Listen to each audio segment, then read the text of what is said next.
Hello, I'm Adrienne. If you're new to this channel, welcome. If you're old to this channel, hey, you look cute today. Thanks for watching. We are moving to Brooklyn tomorrow, for real, for real. We've been talking about this for the last couple of weeks, and this past week has been full of packing and planning and just getting everything ready for our big move across the country. But we've also really made a point to make sure that we enjoy our last few days in Denver. So I wanted to share with you today what we've been up to this week, which includes tips for how to make a cross-country move more smooth while also enjoying yourself. Before you move away forever, make sure you make some time to do the things that you really love in the city where you've been living. For me, this week, that has included skateboarding lessons. I've been taking beginner skateboarding lessons for about 6 months maybe.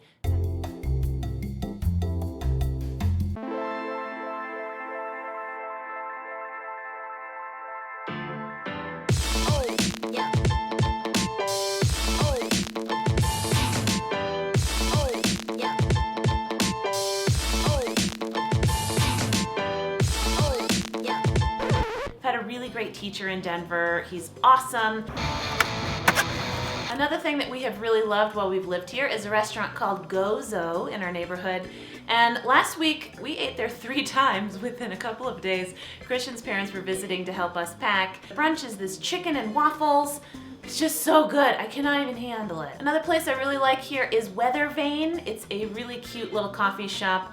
The whole vibe in there is the kind of aesthetic that I wish my house could look like, but I'm not disciplined enough to focus on one specific aesthetic. In addition to hitting up some of your favorite spots in the last seconds of being in a city, it's a good time to force yourself to go to some of the places that have been on your list the whole time you live there and you just have never gotten around to it. For us this week, that included a restaurant called Beatrice and Woodsley. It's always in these best of lists and it's right in our neighborhood, and for some reason we just never went there. It's such a cool vibe in there. We had a great dinner with Christian's parents. The sink outside of the bathroom especially was super crazy. And there's an old movie theater here as well that we have never gotten around to, so we made it a point to go there. We showed up a little bit early because the bar is open and you can hang out, and we talked to the guys working there. They were lovely, ate way too much popcorn, and saw a really good movie, Moonlight. Usually Christian just likes comedies and action movies, but since we were on our way out of town and we had to go to that movie theater before we left, I got Christian to go to see Moonlight with me, and he actually loved it. So I think maybe I can trick him into seeing good movies again in the future. Don't tell him I told you this. Then we discovered this other cool place that my skateboard teacher actually took us to called Ico Pops. It was an unseasonably warm day on Wednesday. It was 80 degrees, which is apparently the warmest November temperature Denver has had in like a jillion years. So good. I wish we had known about this place before because it's a really fun little sandwich spot. A huge component to moving across the country, obviously, is to find a new place to live. And coming from New York City, we're renters, so it's a little bit easier that we're never looking to buy a place. And so finding a place to rent is pretty quick. When we moved to Denver initially, a year ago, we stayed in an Airbnb for the first month, so we could get a little bit settled and have a leisurely pace at trying to find a place and figuring out which neighborhoods we liked. But moving back to New York, we know what neighborhoods we like in New York, and I landed an awesome apartment. I can't wait to share it with you guys. We're gonna do tons of cooking shows in there, in the kitchen and in the backyard. Christian only saw it on FaceTime, so it's gonna be a surprise. I hope he likes it, but I think he'll like it. I've picked out all of our other places and he's enjoyed them, so. Planning for a move can be really monotonous, so you have to find the fun in it. When I took Christian to Home Depot a couple days ago to buy more boxes, it was like the 6th time we had been there in a couple of days, I noticed that all of the Christmas decorations are up.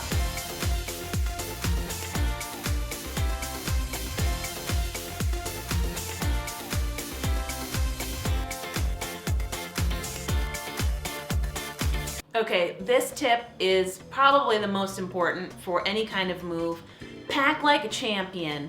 We have some specific details that we have honed in our last few moves. One is using plastic shrink wrap. We used basically one roll for all of our stuff in our whole apartment, and it's a great way to hold things together if you've got oddly shaped stuff. It protects it from getting scratched in a truck. It's awesome stuff. Check it out. A new item to our packing toolkit this year are vacuum bags. You can pick these up. Everything I got is at Home Depot this week, but you can get them in other places. It's basically just a huge Ziploc bag with a little gasket thing on it. Is it called a gasket? It's a one-way, you put your vacuum on it, it sucks all of the air out. This is really amazing for packing big poofy stuff. Like I had the tulle skirt from my wedding dress, which had just been in this huge garbage bag taking up way too much space. Put that in one of these bags and it sucks down to nothing. The jury is still out as to whether or not it destroyed all of our clothes by keeping them crushed for a while.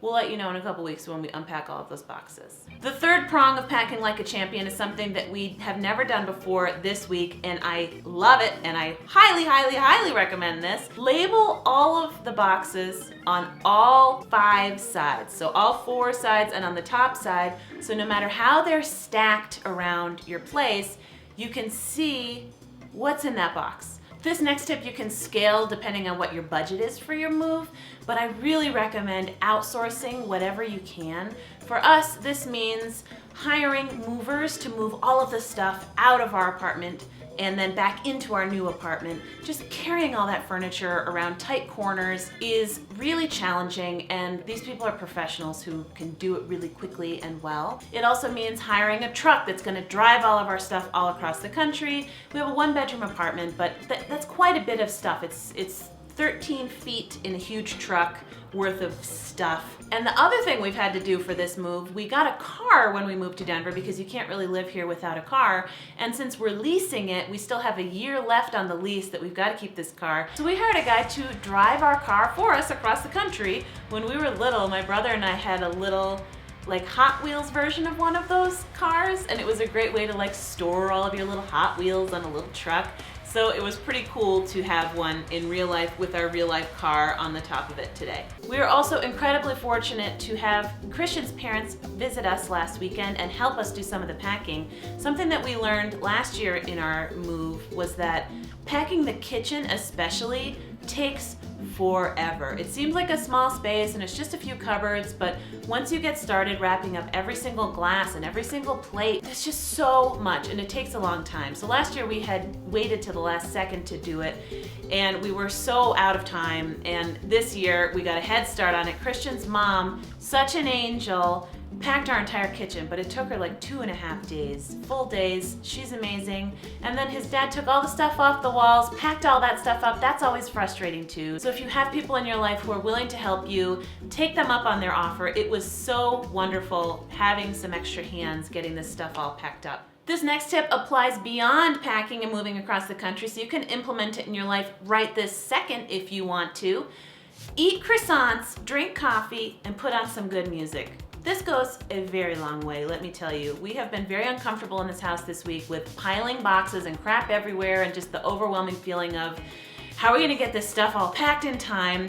There's nowhere to cook breakfast.